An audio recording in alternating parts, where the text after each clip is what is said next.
Hello, my name is Maria Kazmar with NACE. I'd like to welcome you to today's webinar, Strategic Insights on How Gen Z is Approaching Today's Recruitment Landscape. It's my pleasure to introduce our speaker from RippleMatch, Kate Beckman. Kate, over to you. Hi, everyone, and thank you so much for having me today, NACE. I'm so excited to speak on today's topic, Strategic Insights on How Gen Z is Approaching Today's Recruitment Landscape. Just to go over today's agenda, going to do some quick introductory points, introduce myself, share a little bit about RippleMatch, the data and insights we'll be going over today. And then we have a very packed set of insights all about today's recruitment landscape and how Gen Z is approaching it. We'll also be sure to leave some time for Q&A today. So I'm excited to answer any of your questions that you might have about this data, the trends that we're seeing in today's landscape. So looking forward to this conversation and presenting this information. To reintroduce myself, to share a little bit of context about what I do at RippleMatch, my name is Kate Beckman, and I'm the Executive Manager of Community and Insights here at RippleMatch. In my role, I'm responsible for conducting all of our research on generational trends and packaging that into programming, reports, insights for all of you to understand and consume. I also organize our community events such as roundtables, panels, and thought leadership events to bring together the talent community. So really excited to be here today to speak with all of you and share this information. Just a quick about RippleMatch. I know there are probably a number of folks in the room today that aren't quite as familiar with what we do. RippleMatch helps employers and candidates find the right match. So we essentially break through the noise to bring together employers and candidates. So if you're an employer, you would put in your desired qualifications, goals surrounding representation, locations for your opportunities. And if you're a candidate, you would be putting in your experience and skills, your career goals, location preferences, and then our technology brings together the opportunity and the candidate to really break through the noise for both sides and automate so much of that time-intensive processes that goes into finding the right match for both a candidate and an employer. Our data and insights, I want to share a little bit of context before we get into the heart of the presentation today on really how we've been tracking Gen Z trends over time. So data collection at RippleMatch, what we do is we survey US candidates from all demographics and academic backgrounds and analyze those trends over time. So as I mentioned, we are a platform that brings together Gen Z candidates searching for opportunities and employers, which means we have an amazing pool of job seekers to pull from and survey. So when we conduct these surveys, we send these to verified student job seekers that are ranging across demographics and academic backgrounds. And when we analyze this data, we look at it across demographics to understand the nuanced trends. We also analyze this data over time, and we piece together the over time, just the trends and how they're evolving. So we have data from when Gen Z first entered the workforce up until now. As you can see here, we've actually been conducting original research and publishing novel insights on Gen Z candidates since they entered the workforce all the way back in 2018. So we have a number of reports of original surveys, original data, looking at different topics such as the Gen Z candidate experience, how Gen Z navigated jobs and internships during COVID-19 right at the onset, what Gen Z really wants at work, the state of their job search, and our most recent report on diversity in the workplace is how Gen Z is navigating the workplace and how that changes across demographics. So the data that we'll be actually going over today is all available in our latest report, which is a 35-page report, really looking at across demographics, how candidates today are navigating their job search and what they want from employers. So the data will be going over in the slides, and there is quite a bit. So if it's a little hard to keep up, don't worry, it's all in this report, and you'll be getting these slides after. This report has everything from how candidates are evaluating companies, what they care about when it comes to D&I, and we've looked at that from a number of different demographic lenses. So on that note, I'm excited to actually dive into the strategic insights that we have today and talk about Gen Z and today's recruitment landscape. So at a high level, this is the five main sections we'll be going over today, how Gen Z talent is approaching today's recruitment landscape. So again, this is from a fall survey of 2,600 Gen Z candidates, and we're going to be taking a look at the key trends that emerged from this data. And as I mentioned, some of this data we're able to compare from surveys previously, so we're able to really get a sense of how are these preferences and interactions changing over time, and where does it stand currently? So at a glance, the focus areas we will be going over today is Gen Z economic sentiment and the confidence gap. So how are different demographics feeling about their job search and how confident they are? Number two, how candidates want to experience the job search. So everything from how they're discovering opportunities to how they actually want to interact with employers when it comes to the interviewing and application process. Reneges is another big trend that has been a major topic of conversation over the past really year, and we're going to take a look at why candidates rescind. Has the sentiment changed since earlier in the year? So that's a big focus area. Remote and relocation trends, so where and how candidates work. This is really going to take a look at how do candidates feel about remote versus in-person versus hybrid, and what could convince them to relocate in today's market. Finally, we'll end with a look at diversity and inclusion initiatives, how it affects candidate interest in a company, and what initiatives actually do matter to these candidates. So again, this is all available in our report in the slides. And for a breakdown of the candidates surveyed in terms of actual percentages of demographics, if you download the accompanying report, we have an entire page that shows where these candidates are hailing from region-wise, the breakdown of demographics, a little more information about their academic background. So that is in the accompanying report if you want to review that. So let's dive right into our first focus area, which is asking our candidates, as you search for jobs and internships this coming year, how confident are you feeling about securing a position based on the current job market and economy? So only 15% of candidates lack complete confidence they will not find a job or internship that meets their standards. The other set of candidates, around 85%, were either confident or neutral that they will find a job or internship that meets their standards. What we also looked at actually was how this broke down between men and women, as we know that there can be a confidence gap in terms of how women and men approach opportunities. We know that there's that statistic that women won't apply for a role unless they meet 100% of the qualifications. So we wanted to look at this data in terms of how it actually broke down between men and women. What we found is that Gen Z women are slightly less confident going into this job market that they will find a role that lives up to their standards. So nearly 50% of men are confident that they will find a role that meets their standards, while only 36% of women. And then when you look at who's neutral versus not neutral, around 50% of women are neutral that they will find is something that does meet their standards. We also do see more women are not confident that they will find a job or internship that meets their standards, with 16% of women saying they are not confident. In terms of the top challenges, we also looked at this between internship candidates and full-time candidates. So we asked students, as you conduct your job and internship search this year, what do you expect the biggest challenges to be? Most candidates are concerned about having their application stand out, which over the course of time, we've seen this as a pretty recurring concern. And full-time job seekers, their second most top concern, I would say, is finding a salary that they feel comfortable with. So finding a role that meets their salary expectations, whereas internship candidates are definitely not as concerned about that. We also do see candidates are concerned about being prepared for the interview process and any accompanying assessments that come along with this. We also did look at this across demographics. So these main demographics that we had the largest share of respondents from, so white, Asian, Hispanic, and Black survey respondents. What we see here is that candidates that are historically affected by the wage gap are more concerned about salary when searching for a role. So when we take a look at this data closely, not only do we see that women are more concerned about certain job search challenges in general, but women of color are particularly concerned with finding a role that meets salary expectations compared to those who are not traditionally underrepresented in the workforce, such as white men. So as you can take a look at this data here, the demographic that is most concerned about salary expectations is Black women, and they do tend to be traditionally affected by the wage gap more than other demographics. So this is a really interesting data point that is just showing how salary is impacted by just traditional issues in the job market.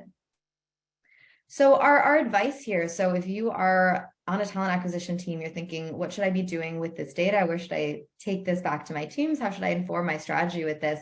Couple key points here. So mind the confidence gap. As we saw, Gen Z women are slightly less confident about their job and internship search this year. And as so many teams do care about representation, ensuring that they are prioritizing gender parity, design a supportive hiring process that also proactively identifies and encourages women to apply, especially in this job market.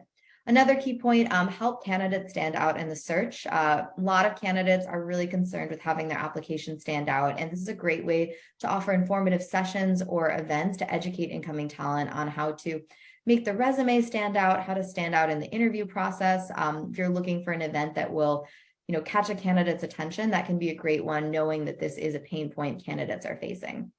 Finally, don't shy away from compensation. If you want to attract traditionally underrepresented talent, it's important to discuss salary early on and ensure candidates know that you offer competitive compensation, given that this is a particularly specific point that we're seeing from candidates being concerned about as a challenge in their job search. Moving on to candidate experience. So how are candidates approaching their job search?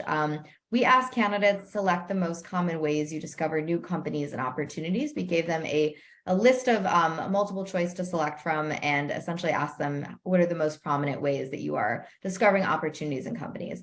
As you can see here, we also just decided to break this down between women and men to see if there was any behavioral differences. And as you can see, the top result across the board is online research of job types and industries. So candidates are definitely still turning to online research to uncover what job types are out there, what industries might they want to connect with. Campus career fairs are also, still up there. We're seeing that as the second most common way folks are discovering opportunities. But then we're seeing kind of a split across the board, I would say, in terms of there's not really one super clear, prominent way that candidates today are discovering opportunities. It's really a multifaceted set of ways that they are discovering these opportunities, from career fairs to talking to a friend or professional connection, learning about it through social media promotion, receiving an invitation to apply to a role from the company. What we aren't seeing quite as much, which might come as a bit of a surprise, is discovery through suggested content like a TikTok For You page. There is obviously a ton of activity on TikTok, but candidates aren't necessarily selecting that as the top way that they're discovering jobs and opportunities. So just something to keep in mind as you're considering your strategy and wondering how much does TikTok really play into how Gen Z is discovering their opportunities. Moving on to the actual application process. So we all want to know what contributes to a negative candidate experience. And we ask candidates, when you're going through the application process, specifically the application process, what contributes most to a negative experience when applying? What we're seeing here is that candidates do not want to be left in the dark. So the number one way to land yourself a negative candidate experience is to not notify candidates that they are no longer advancing in the hiring process if they did not receive the role. So that's something that many companies do have as a specific part of their process, but really important is you're just considering what are some easy ways you can create a better experience or at least minimize the effects of a negative one, is making sure you're notifying candidates.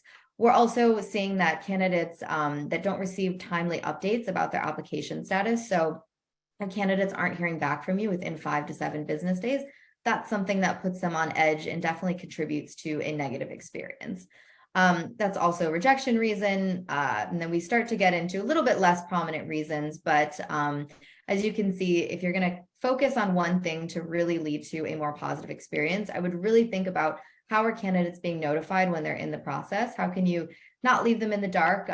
Remember, Gen Z has grown up in the age of online shopping, instant gratification, where if they submit an online order, they're getting updates every step of the way about where that package is, the status of their order. So if you think about the job search, could definitely contribute to a negative experience if they don't know where they stand, they don't know when they're going to hear from you next. So something to keep in mind. And as you can see, this is something that didn't deviate too much depending on gender. So Gen Z across the board really just wants to be kept in the loop.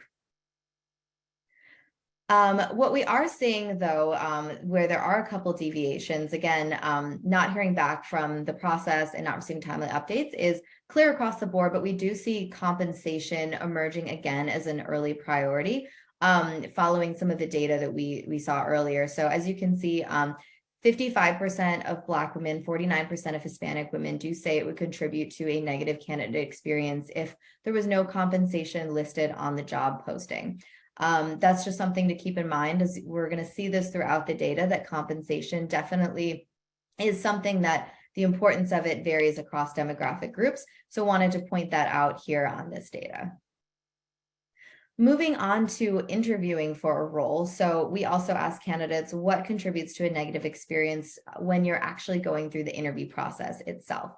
So as you can see, the number one choice, regardless of demographic, is lack of information on what to expect from the process. So again, that whole thing of keeping Gen Z candidates in the loop, making sure they know where they stand. Candidates think they would not have a good experience if they just don't know the number of rounds, the agenda of speakers. So really important to just keep that information up front. We do start to see a little bit of deviations in terms of what contributes to a negative experience.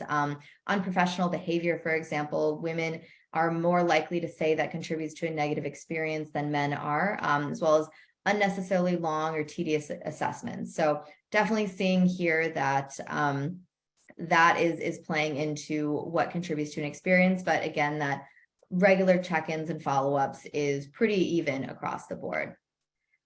We do start to see some interesting differences across demographics of Gen Z candidates here when it comes to actually diversity among interviewers. So we did ask candidates, to select if a lack of diversity among interviewers would contribute to a negative experience. And understandably, what we're seeing here is that those who are traditionally underrepresented in the workforce are much, much more likely to say that a lack of diversity among interviewers contributes to a negative experience.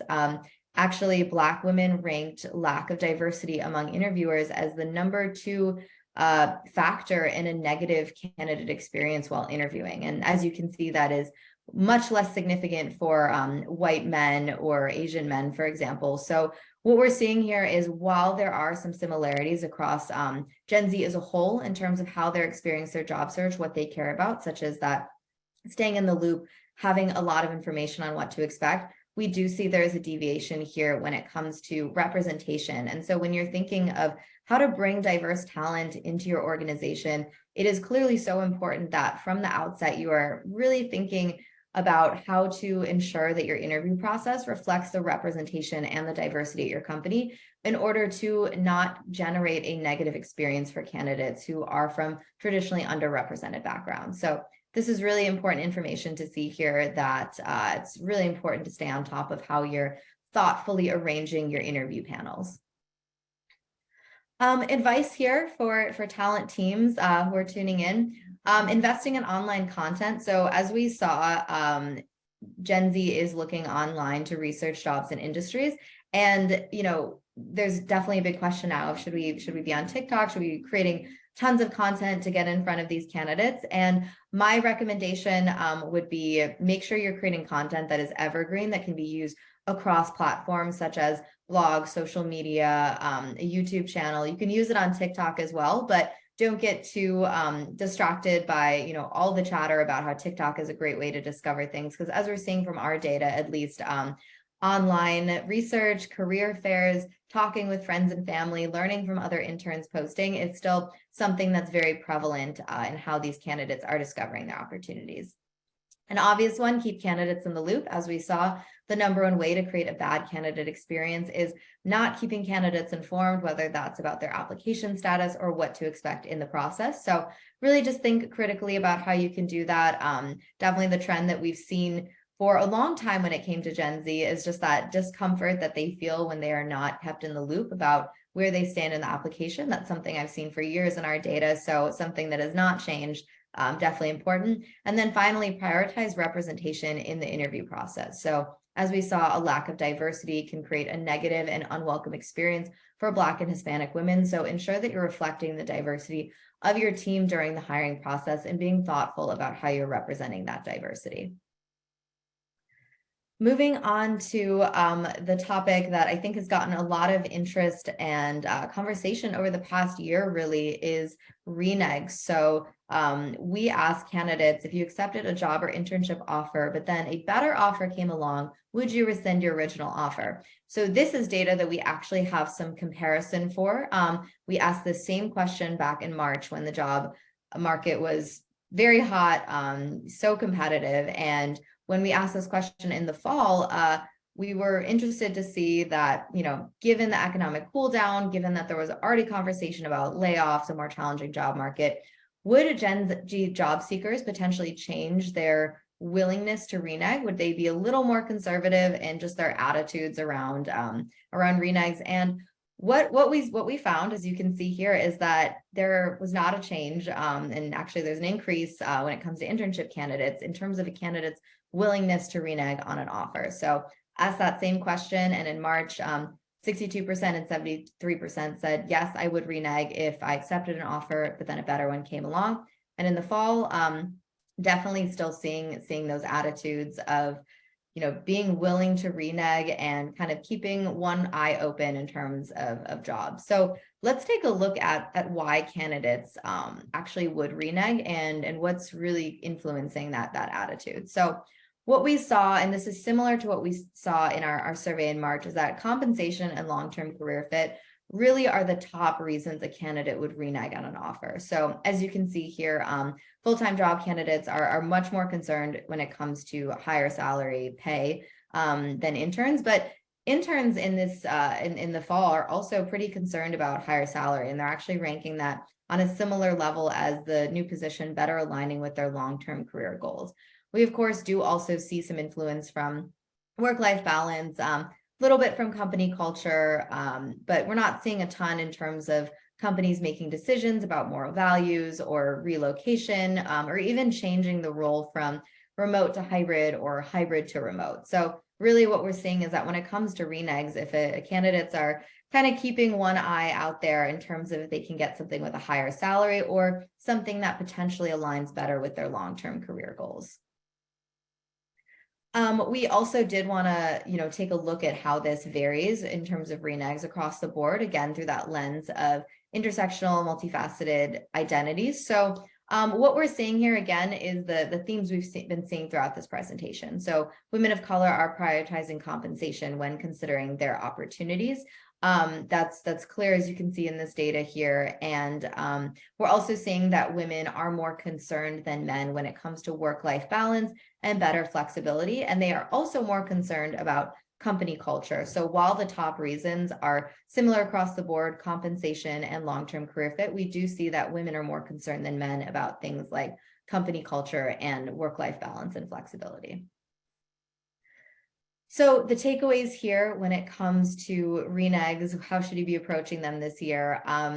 I think it's important to just know that reneges are a reality. So in March 2022, when we conducted this data, we actually asked candidates who had gone through the full cycle of recruiting so far, have you reneged on an offer? And we actually found that 1 in 5 candidates had reported reneging on an offer. So while that stat will likely change this season, and of course, companies sometimes are having to rescind their own offers, companies are having to do proactive layoffs or hiring freezes, it is important to just not necessarily undershoot too much, because we are seeing that candidates still have these attitudes toward reneges, and if those match up to, if that translates to how they actually renege, you might find that you are missing out on some candidates and need to scramble to find more. So definitely just consider reneges in your hiring goals and how that plays in.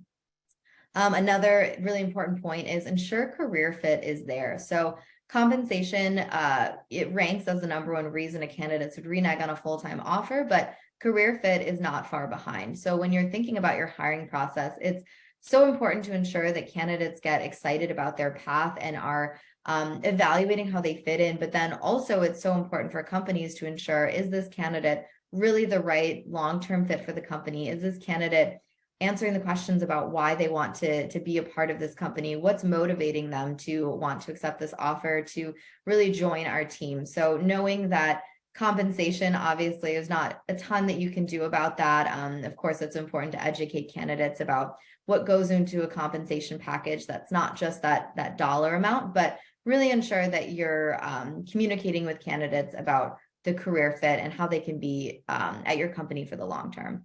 And of course, on that note about compensation, being forthright about compensation expectations. So as we saw, women of color are the most likely to renege based on compensation. So it is really important that if everything else is great with your offer, don't lose a candidate based on compensation alone. So again, there's not always anything that you can do about astronomically high salaries, but what you can do is make sure that candidates know that they should communicate with you about competing offers, because there's a chance that candidates might not know that dollar salary amount, if you're comparing that, salary amount, might seem higher, but your company might offer many other benefits that actually translate to a higher overall compensation package. So really important to just be open and honest about compensation, and also ensure that you have that education element and you're willing and ready to talk with candidates about how your compensation package really brings a lot to the table that isn't quite as visible to the eye, especially with young candidates where this is their very first time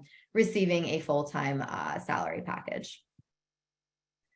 Moving on to remote or relocation. So let's take a look at what candidates are hoping to work in terms of their full-time jobs and internships. So this is another area where we were able to compare our survey from March that asked candidates, how would you prefer to work, and then are able to compare that to fall. So what we found in the spring is that, and also today, is that candidates do prefer a hybrid work setting. So a very small share of candidates prefer fully remote or fully in person.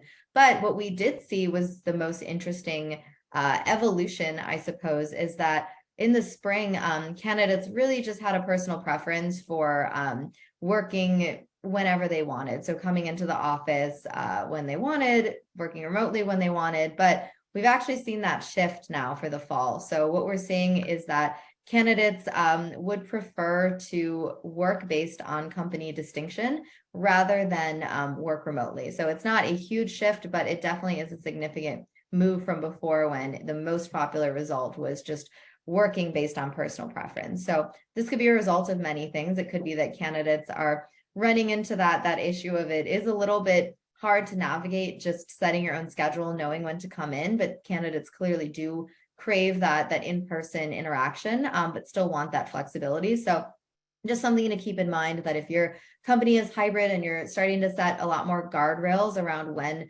folks should be coming in, when they should be working at home, Gen Z is open to that, and they are starting to prefer that over just the free-for-all of coming in when they feel like it. Do want to note here that it stayed consistent that fully remote and fully in person is not very attractive to Gen Z candidates today. So this is a trend that we're seeing just consistent over the course of time and has not changed going into this fall season very much at all. We also ask candidates about relocation, because while we are living in a very remote world in a lot of ways, there are so many opportunities that you do need to relocate to a city. We also know that traditionally it can be challenging to get candidates to relocate somewhere that isn't, one of the top 10 big cities, or even isn't necessarily a city in itself. So we ask candidates to kind of envision themselves that if you're offered a job that strongly aligns with your career goals, kind of checks off those boxes, but it's located in a city you hadn't considered moving to, because we all know if a candidate wanted to move to the city, they would, but which of the following factors would convince you to relocate? So again, this is asking candidates, if you hadn't considered moving somewhere, wasn't on your radar, what would get you to consider wanting to move there? And again, we are seeing that compensation is really playing a role across the board. So relocation assistance packages provided by their employer, high salary in relation to cost of living are really the top components that would convince a candidate to relocate. We are seeing that great office and workspace provided by employers is important as well. And then outside of that, we're seeing community, proximity to family, things like that. They matter, but they really pale in comparison to money, as you can see. So relocation assistance high salary in relation to cost of living, and more women than men are selecting that importance of compensation. So as I said, this is a big theme we're seeing throughout the entire presentation, is that Gen Z is very money-minded. They are very financially pragmatic when it comes to their job search, and how they're viewing financial stability is really affecting the opportunities they're assessing, and even where they're going to move. So really important when kind of considering how is Gen Z approaching today's landscape. Compensation is never far behind their decision making. Also looking at remote work arrangements and hybrid work arrangements. So to kind of circle back to that a little bit, we are seeing that traditionally underrepresented candidates are embracing remote work at higher rates. So just to circle back to that point, while we are seeing that as a whole, Gen Z is not as interested in remote work as they are in hybrid work, we are seeing that underrepresented candidates, underrepresented talent is more open to remote work than just in-person work or even hybrid work. So important to keep in mind that it's really important that if you want to be inclusive and build an inclusive workforce, that offering solely fully in person is definitely going to turn away candidates from non-traditional backgrounds, and remote work is something that traditionally underrepresented candidates are embracing more. And this is something we've seen in data across the board, not just our own data conducted at RippleMatch, but there's been a lot of studies here that are showing this. So just some advice here for talent leaders and teams to really take away and think about. And I know not everyone here can control how your company works, but it's important to kind of take these stats back. Introducing structure into hybrid work is something that is more and more preferred by Gen Z candidates. So while originally we were seeing back in March that candidates just wanted to come in when they wanted to come in, they don't want to have rules around it, we are seeing that sentiments are shifting slightly to have more guidance from the company on when and where to work. So something to keep in mind that flexibility is still key, but you can start to introduce more structure there. Relocation and compensation are linked very closely. So if you are a company that's located somewhere that needs candidates to relocate there, offering a great salary is one thing, but how can you communicate that this salary is actually really great for the location and the cost of living? So knowing that candidates are really financially minded, they're thinking about their futures and their financial stability, really important to figure out how, if you're going to have a candidate relocate, either offering that relocation package or stipend, or communicating, if you're in this city, this is the average cost of a 2-bedroom apartment, kind of just going the extra mile to just showcase why your city or location is a financially savvy move to make, and understanding that candidates, you know, if you have a great office, that's really great and they might be excited about that, but if they can't get over that initial wariness of if it's a good financial move for me, that office might not have quite as much influence. So if you're a company that's really proud of your campus, everything that you have to offer facility-wise, just make sure you're also doing the initial work of helping candidates understand why this is a great financial move for them. And as we saw, remote work is a continued path to inclusion. So RippleMatch data, as well as external data, has shown that folks who are traditionally underrepresented in the workplace are more keen on remote work, including an internship. So it's important to kind of consider that if you're a company that's thinking of how to return to office, how often to return to office, that remote work is something that is preferred for a lot of folks from diverse backgrounds. Moving on to our final focus area for today, and I do see questions coming into the Q&A, so we will get to those shortly once we finish this last section. So if you do have questions, would love for you to just submit those in the Q&A, and I will look at those after this section. We'll start going through those for the rest of the session. So the final thing that we focused on, and the trends that we're seeing in the landscape today, is we asked Gen Z candidates, do you consider a company's actions to build a diverse and inclusive workplace when deciding whether to apply for a role? And the short answer is a lot of candidates would reconsider applying for a role if they're not satisfied with what a company is doing on the D&I front. So 75% of all candidates that we surveyed said they would reconsider. 25% said that they would apply regardless, but that's 3/4. That is a very large chunk of this generation that is saying, I really care about what a company is doing. If they're not putting, if they're not walking the walk, I don't want to even put my application out there to consider working for this company. So really important to consider when you're thinking about what are you doing from a D&I front, how are you communicating that to candidates? We also are seeing, understandably, and this is something we've seen in our data throughout the presentation, that those who are traditionally underrepresented in the workforce, they are more likely to say that they would reconsider applying for a role if they're not satisfied with a company's efforts to build a diverse and inclusive workforce. So again, it is a bit of a catch-22 that if you're not where you want to be when it comes to D&I, then it can be more challenging to get candidates who are from underrepresented backgrounds to apply for your company. But it's really important to figure out how to communicate that you are really making that effort to build a diverse and inclusive workforce. Because as you can see, 87% of Hispanic women, 85% of Black women, 81% of Asian women say they would reconsider applying to a company if they're not satisfied with those efforts. As you can see here, there definitely is more of a split between men and women when it comes to that openness to applying or not applying. And that's something that we've seen actually consistent with our data over the course of time, is that women, regardless of demographic, of race or ethnicity, are more likely to be concerned with what a company is doing from a D&I front. So just something to keep in mind there. And we're going to look at the initiatives that actually matter to candidates on this next slide.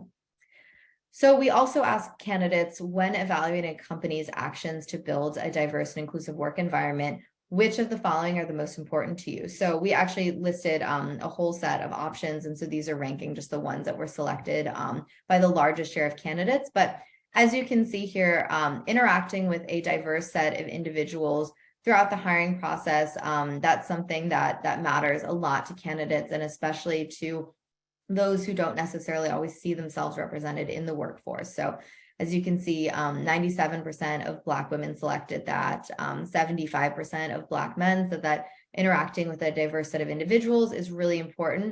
That harkens back to that stat we saw in candidate experience about a negative candidate experience could emerge if there's not a diverse slate of interviewers in the hiring process.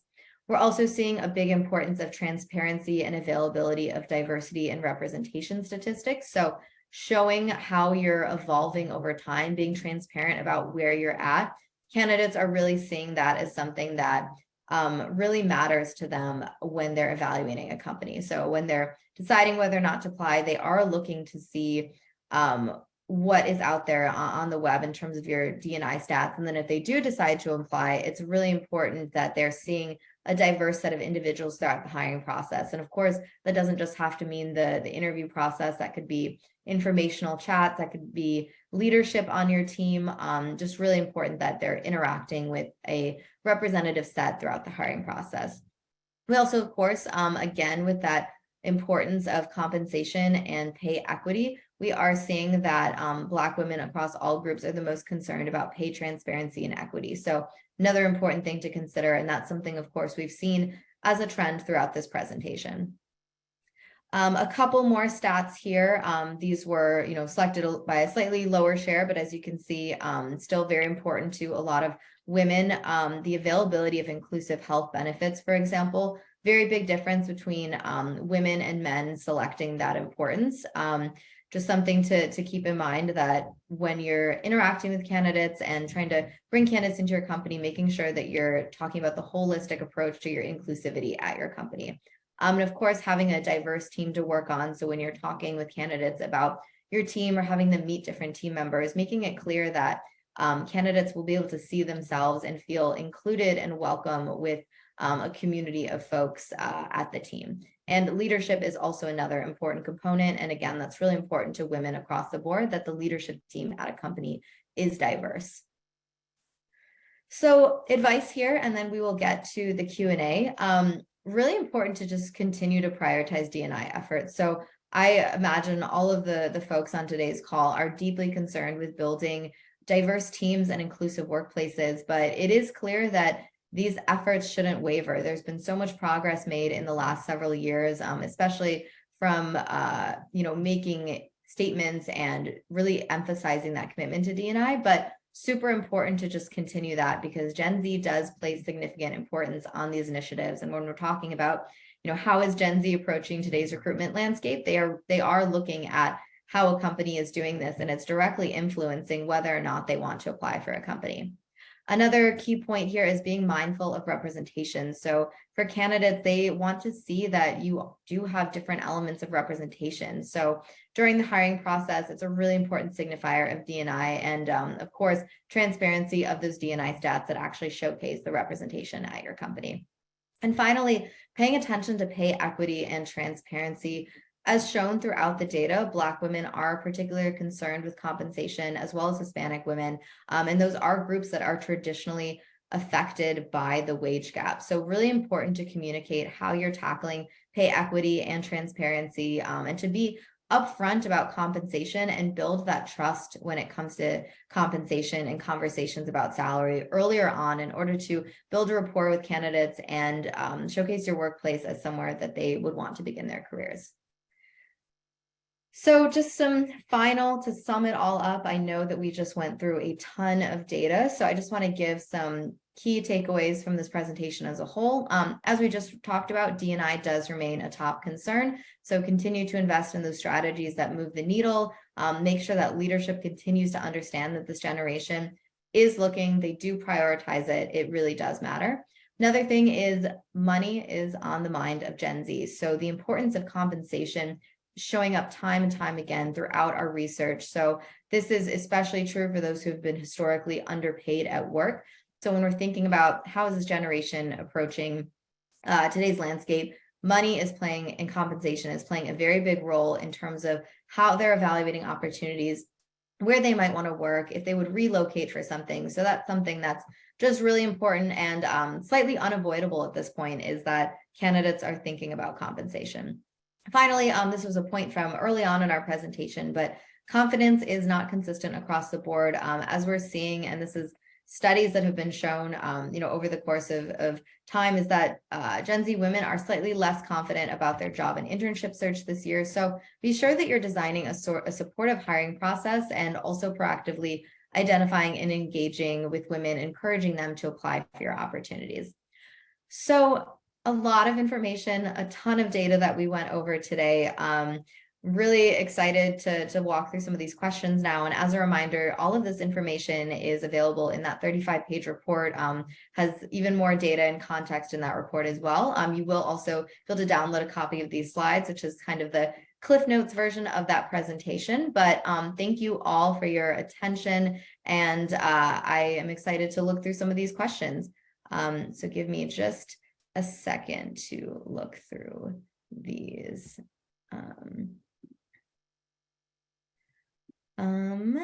Okay, so a couple of these questions are actually just housekeeping ones. So where can we find the report that I'm referencing? We will send out an email that has a link to that report, and I do believe that it might be available on the NACE portal as well, but definitely we will email that out to all attendees.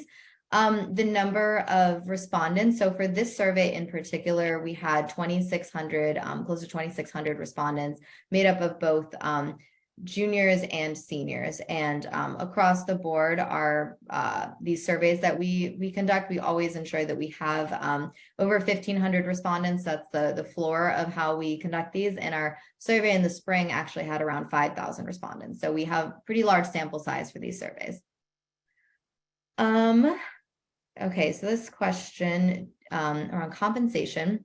Do you expect students to place less emphasis on compensation and relocation as the number of options for jobs start to decrease? Have you seen any of that start already? That is a good question. One thing actually, in looking at historical data, so all the way back in like 2018, 2019, when the economy was pretty good, we saw actually that compensation was not the #1 priority for Gen Z job seekers. We actually saw that professional development, company culture ranked a lot higher for students back then. So kind of the pre-COVID Gen Z generation. But then we saw this shift to really compensation focused once COVID hit and the recession kind of hit. Obviously, things bounced back, and then candidates still continue to prioritize compensation. And so based on just historical data and also just anecdotal data from talking with our partners, we have not seen really a decrease in candidates, I guess, lowering their compensation standards. I think what candidates are kind of seeing right now is that this set of Gen Z college students, they kind of started college when COVID first hit. So they've just kind of seen the economy go so up and down, really lacking a lot of stability. So when it comes to these Gen Z candidates, they are really concerned about ensuring that they set themselves up for stability. So I actually would almost expect it to go in the opposite direction, that candidates are going to just continue to be really concerned about finding the opportunity that offers them the highest compensation, because they are not sure where they stand. They're not sure if they're going to lose their job. I think that that's where those conversations around, holistic benefit packages and making sure candidates aren't so fixated on the number can be really important. But based on the data that we've seen so far, and we're going to continue to survey candidates in the spring to see if this changes at all. But based on how reneges have not changed up, we're not seeing candidates really changing their attitudes around compensation. I am not expecting there to be a little bit less emphasis. I think candidates are just going to continue to try to get the very best opportunity that they can. Let's see. So are the students who are asking for compensation on a JD coming from states where that is now a legal requirement? Are they expecting more companies to make that a standard piece of included information? That's a great question. In the data that we analyzed, I hadn't broken it down particularly by states. We asked candidates to identify what region that they came from. So don't have the information on if those candidates were looking at it from a legal requirement, but I do think based on the question, we didn't mention anything about legality or anything. And I also think, given most candidates today probably aren't too attuned to legality around job descriptions, it's more that certain candidates would just appreciate if the JD had the compensation up front. Let's see. I'm gonna look at a couple more questions here. Thoughts on commission, giving students the ability to make as much as they want, no gap. One thing that's interesting there, anecdotally, this isn't included in our data on this presentation, but we've seen that sales roles really almost struggle actually to attract a lot of candidates. So on our platform, we have sales roles, and while we do place a ton of candidates for sales positions, given that the nature of our platform showcases the opportunity candidates, why they might be a good fit, we do see that sales roles, a lot of companies tend to struggle with getting students excited about the idea of like sales, and a lot of that might be tied to commission and just the sort of connotations around sales, what they think. So I think on that note, it's important to ensure that you're educating these candidates about the compensation structure and how achievable it is to actually reach commission. Knowing that candidates care about high compensation and stability, it seems like they'd be a great fit for a sales role. But on the other hand, a lot of candidates are concerned about, are the scenarios to actually reach that commission really difficult or challenging to actually meet. So I think with that, knowing that candidates are very money minded, I think positioning certain roles that are commission based is very lucrative, could be a great way to garner that interest. But it's on the flip side, it would be really important to essentially show how is it actually attainable to achieve that commission and reach that higher salary. Okay, let's look at a couple more questions. Okay, this one just came in. When it comes to their job search, it doesn't seem like there's one specific way Gen Z is finding opportunities. What does that mean for employers trying to reach them? That's a great question. So I would say, it is clear from the data that Gen Z is looking at a lot of different things when it comes to opportunities. They're looking at online research, they're going to campus career fairs, they're talking with their friends and family, professional connections, they're listening to campus ambassadors on their campus, they are looking at TikTok, they're doing a whole host of things to essentially discover the opportunities, the interests that might align with them. I would say when it comes to being an employer is, and you're kind of trying to figure out how to reach them. One, I would collect historical data on where you have had success reaching these candidates, because frankly, certain venues are going to perform much better for certain companies. If you're a big name company, really recognizable, there's a good chance you'll do really well at a career fair because you're going to have the booth and the recognizable name, and candidates are going to want to walk up to you, and you might get a ton of candidates there. But if you're a company that doesn't really have a recognizable name, maybe you're in an industry that's not quite as flashy or exciting, you might just not really get a ton of traction from a career fair, but you might get a ton of really good results from using a platform like RippleMatch, for example, where your opportunity is marketing to these candidates across the country. You can host recruitment events, and we do that marketing through our automation, and you're not competing with a bunch of other companies at a career fair. So I think it's really important to make sure that you're actually looking at what has worked for you historically. And then beyond that, as you're thinking about what new channel should we add, I would, one, obviously make sure you look at your bandwidth. What can you actually do? I mentioned TikTok a lot because I think there definitely is anecdotal news stories about how Gen Z is on TikTok. There was a news story recently that TikTok has surpassed I think YouTube as a way that folks are researching certain things like job opportunities, but it's important to just understand what your bandwidth is. And if you can create something that can actually break through the noise in such a fast-paced competitive platform like TikTok versus being better off investing in, more regional events, career fairs, your own school agnostic events that are virtual, that are focused on a resume workshop, how to help your resume stand out from the crowd. So I do think that it's important to understand Gen Z is looking at a number of different channels, and understanding you might not be able to do all of those channels, and figuring out, is it best for your strategy, best for your budget to kind of spread yourself a little more thin and you have the capacity to do that? Or do you want to focus and double down on the channels that you're seeing the most ROI from? And this question is follow-up. So any thoughts on how to make the process more equitable and still attend career fairs, especially as we see recruiting dollars shrinking? So I think that's a great point. And I do think keeping up with virtual events and school agnostic events that can reach a lot of different candidates.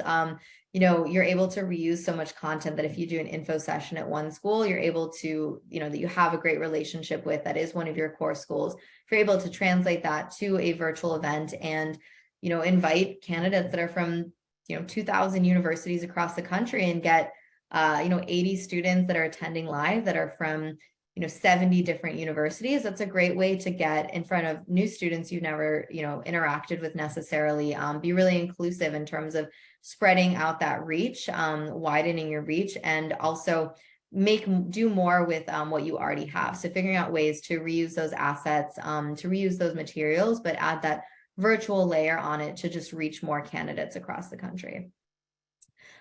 This question, what about LinkedIn? Is Gen Z looking there for internships?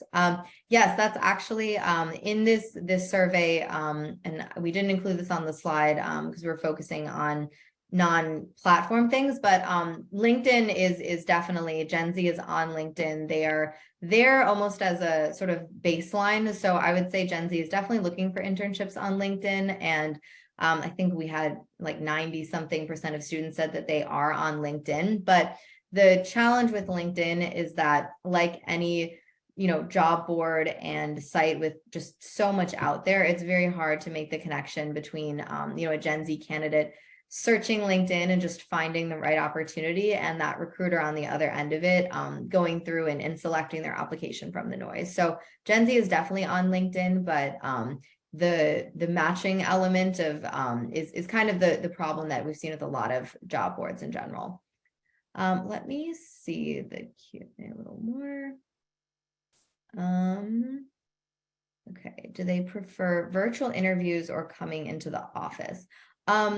This was a stat on one slide that we had about candidate experience, asking, the question was, does it contribute to a negative candidate experience while interviewing? And one of the options that we provided to students was a lack of in-person interaction. And that was a very, very small percentage of candidates that said it was a negative experience, that they had a lack of interaction. I think it was less than 10%. So it doesn't exactly answer the question, but I will say that we aren't seeing candidates say that they're having a bad experience by not having an actual in-person interview experience. So to answer that question, I don't know if there's a super clear preference, but it doesn't seem like candidates are having a bad experience by having to do the virtual interviews. And I know that it's so much easier to be able to have candidates do interviews virtually. It's a lot more inclusive. Candidates can't get away from class or work to go all the way and interview to an office. So I think the benefits of virtual interviewing are still really, really high. One question, and this might be our last question actually, to make sure that we can wrap up on time. Based on the data you've collected, what do you think are the most important elements to retain this generation once they're hired? So it's a really good question. And this is actually a data point that's not in this particular presentation, but in our survey we conducted in March, we actually asked candidates, how long do you hope or expect to stay at a company? And around 60%, or maybe 70% said they want to stay at a company for at least 2.5 years or more. And we also asked candidates, how soon after joining a company do you expect to receive a promotion? And around 70, I think 2% of candidates said they would expect to receive a promotion within 1 year at the company, which is a really intimidating stat. It is a little bit scary that candidates are coming in and they hope that after a year at the company, they're getting a promotion. But I would say that given what we know that Gen Z does value compensation, they value long-term career fit. And then given the data that we had in that survey from March, which I'm happy to send the link over to that if anyone wants to connect with me. I would say that ensuring that Generation Z knows that they have a path for growth, which of course does also correlate to higher compensation. I think it's really important that when you're thinking about retaining this generation, you're really strategic and intentional about career mapping and communicating those milestones to this generation. So thinking about, even if there's not a big formal promotion after a year, are they getting an increase in leveling? Is there some kind of recognition or acknowledgement about the tenure or the accomplishments that they've done so far? This generation really feels invested in their future, and they definitely, given all of this data, are not going to hesitate to move to a different company if they don't feel like there's a future or an opportunity to progress both professional development wise and also compensation wise at a company. On that note, looks like that's all the questions that we have time for today. So I'll actually hand it back over to the team at NACE, and we'll wrap up for today. But I do want to thank everyone for giving this attention today and just staying present for an important topic. Really appreciate the time. Thank you, Kate, for a very informative session, and thank you participants for attending today's webinar. This concludes the session, and have a nice day.